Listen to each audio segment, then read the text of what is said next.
Tell us about Tehran children. Who were the Tehran children? So the Tehran children is a group of nearly 1,000 Polish Jewish children who basically escaped from Nazi-occupied Poland at the beginning of the war. They arrive in Iran on August 16, 1942. Iran is the first place in 3 years that has bread and that is friendly.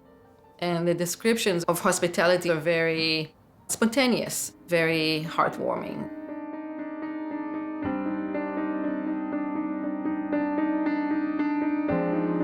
After the start of the Second World War in September 1939, the Iranian king Reza Shah Pahlavi said that Iran's position would be absolute neutrality and predicted that the war was going to destroy all nations and civilizations around the world. Iran in 1939 was a very complex place, neutral country with strong ties to Germany.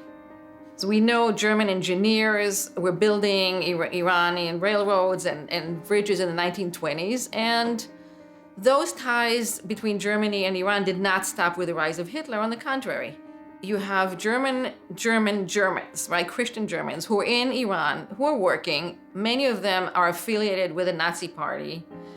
You have apparently, as I learned, the Gestapo in Tehran. You have pre-Nazi or pre-German Shiite clerics and pre-German Iranian intellectuals. So you have support for that. On the other hand, the Iranian government at different points is letting in quite a few German Jewish refugees because to them, they are Germans who can help the Iranian nation. There are developed categories under which these people are admitted, mostly engineers, doctors, lawyers, musicians for some reason.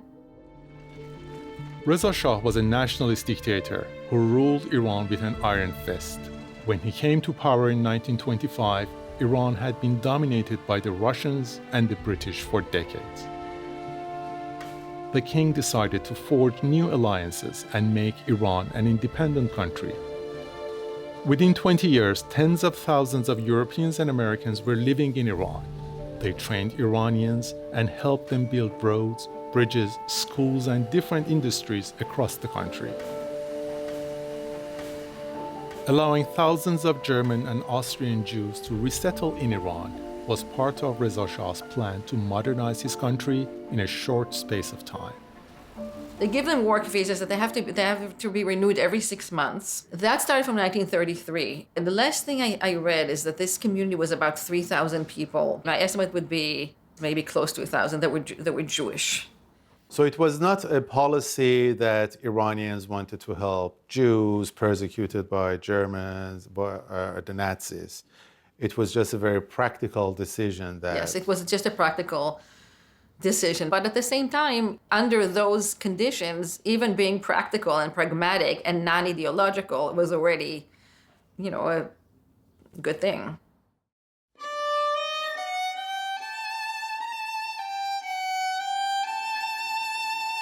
Researching Iranian history is more than an academic exercise for Mikhal Dekel.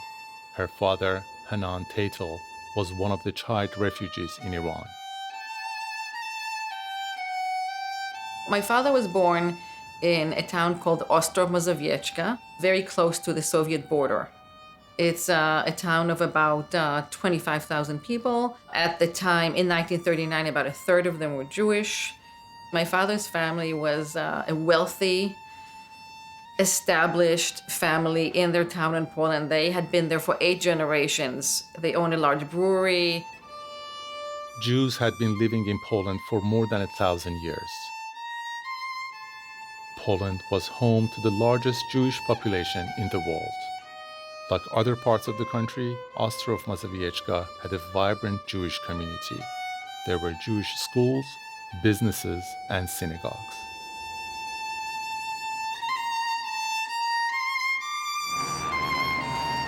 Nazi Germany invaded Poland on September 1, 1939. It was the start of the Second World War. The Nazis targeted individuals and groups that they deemed unfit, and undesirable. They included Polish Jews, patients with disabilities, certain Polish intellectuals, and Catholic priests. 2 months after invading Poland, German soldiers started a fire which destroyed part of Ostrów-Mazowiecka's city center. But they blamed Jews for the destruction. In November 1939, German forces and their collaborators began murdering hundreds of Jews in the city.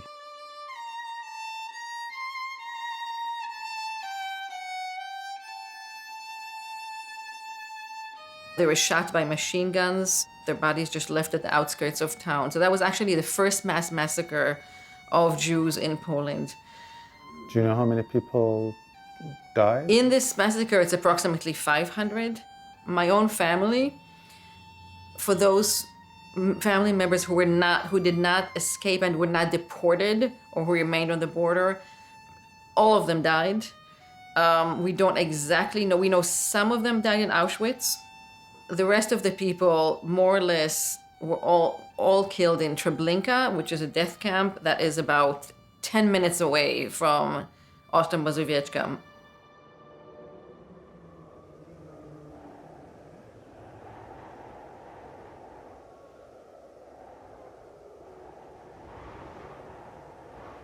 Some people were able to flee, like my father's family, to the Soviet side.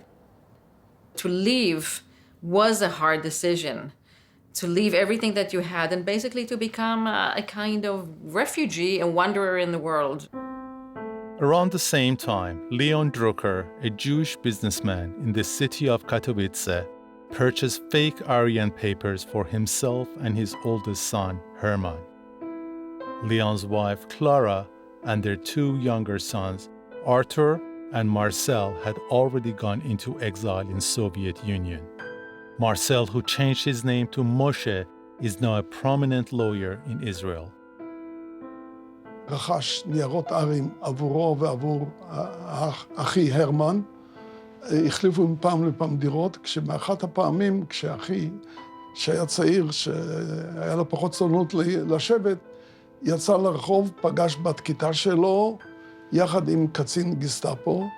היא פנתה אליו בשמו הרמן, וכיוון שהיו לו ניירות מזויפים, ארים, והוא פחד מהקצין הגרמני, אז הוא אמר, אני לא הרמן. היא כנראה נעלבה והסגירה אותו. לקחו אותו משם למחנה חקירות של הגסטאפו במיסלוביץ, זה עיר, עיירה, בין קרקוב לקטוביץ. גורלו לא נודע לנו בעצם. Years later, Moshe learned that his brother was killed in Auschwitz death camp.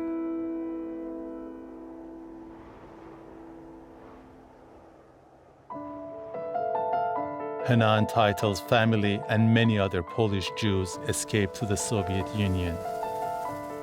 They were arrested by the police and were deported to a Siberian labor camp, or Gulag, in Arkhangelsk, one of the most northern cities in Russia.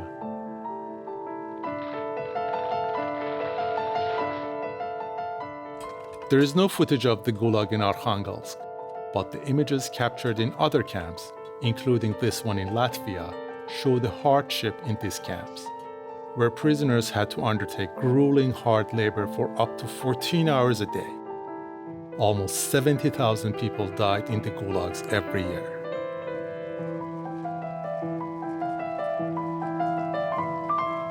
My father was 12 when they left Poland. His sister was 7. The parents were in their 40s.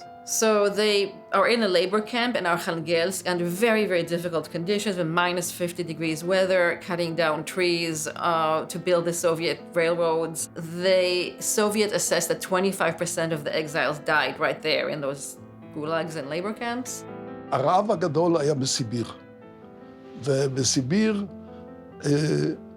אחי שהיה מאוד פדנט, היינו מקבלים מנת אוכל לכל היום, ואני ילד, אמא שלי הייתה יותר אישה קלה, היה מחלק את האוכל ל3 מנות, זאת אומרת, בבוקר, בצהריים ובערב, והיו שמחים שאני ישן, שאני לא אהיה רעב. שם היה הרעב הגדול. After Germany attacked the Soviet Union in June 1941, the Soviet leader Joseph Stalin ordered the release of Polish prisoners from labor camps. Many Polish refugees chose to move to the Soviet Republic of Uzbekistan, 2,800 miles southeast. The war with Germany caused destruction, famine, and hunger across the Soviet Union, especially in Uzbekistan, which was one of the poorest and least developed parts of the country.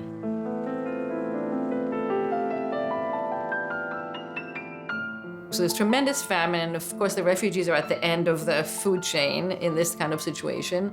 So when there is a chance to send children, Jewish children, as well as many Polish Christian children, out of the Soviet Union, out of Central Asia to Iran, my grandparents decide to send their children, and that's how they get to Iran. So they continue from Uzbekistan to Turkmenistan, they cross the Caspian Sea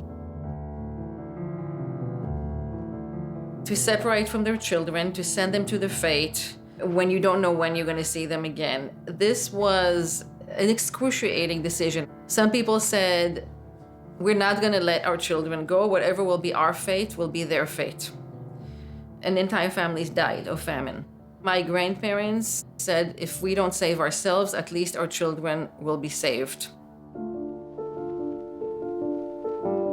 The refugees embarked from Krasnovodsk in the Soviet Republic of Turkmenistan on the shore of the Caspian Sea and traveled to Bandar Pahlavi in Iran.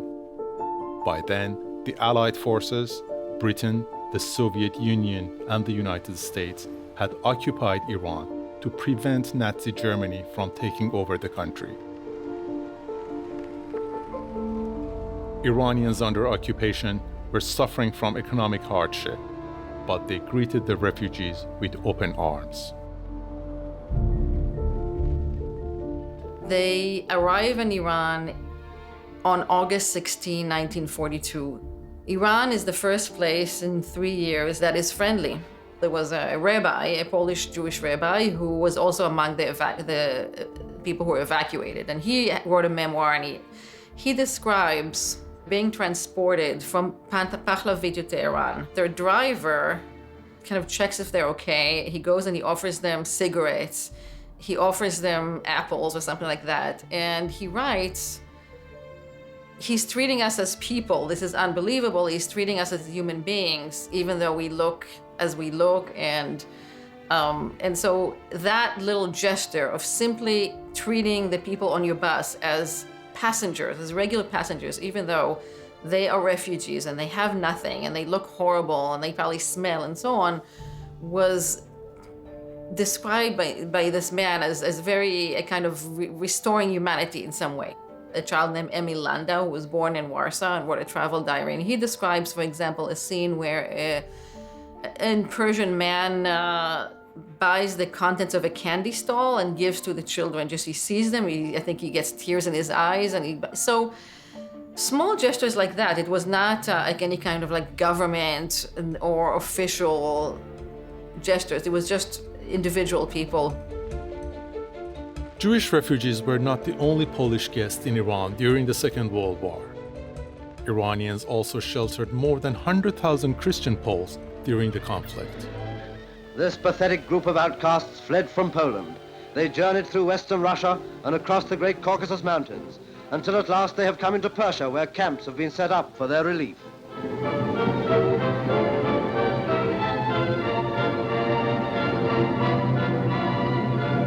Many a wonderful reunion is to be seen at this crossroads of the continents.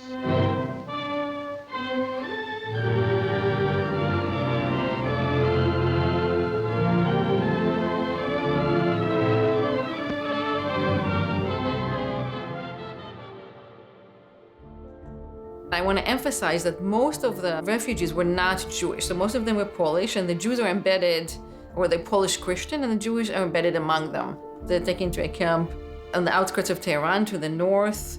There are about 5,000 people in this camp, including what becomes known as the Jewish Children's Home of Tehran, which is really like 4 tents and a structure where the Jewish children are collected within that bigger camp. Some people stayed until August 1943, there was another transport. And some people, as I discovered, simply stayed, especially women, because apparently the Polish women and Jews and Christians were a big attraction to Iranian men, and that is described in a lot of people's books and memoirs and so on. Or they didn't want to go to Palestine.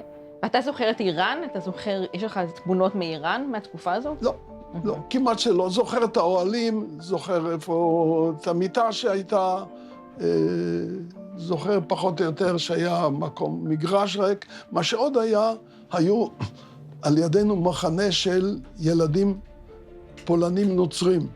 שיכנו אותנו באוהלים. היה, חלק מהזמן היה חורף, וירד אפילו קצת שלג, היינו במצב לא הכי נוח, נעליים פרועות, אבל מה שזכור לי זה שהיו מביאים כל פעם אספקה לארוחות סדירות, מה שלא היה לנו עד שהגענו לטהרן, ובדרך כלל גיל הביניים היו יוצאים להביא את האוכל, בין השאר היו מביאים ביצים טריות בשביל לבשל. והצעירים רצו גם ליהנות מהביצים קצת יותר מהמכסה, היו שמים אותם בכיסים ומביאים את הסלים אחרי שיורידו לכיסם. אחד המדריכים המבוגרים גילה את זה וחשב איזה עונש אני יכול לתת להם.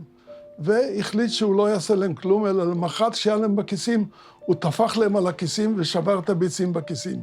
מאז הפסיקו לגנוב את הביצים. Most Tehran children, including Moshe, Mikhal's father Hanan, and his sister Regina, took a long journey through the Persian Gulf, the Arabian Sea, and the Red Sea to go to Palestine.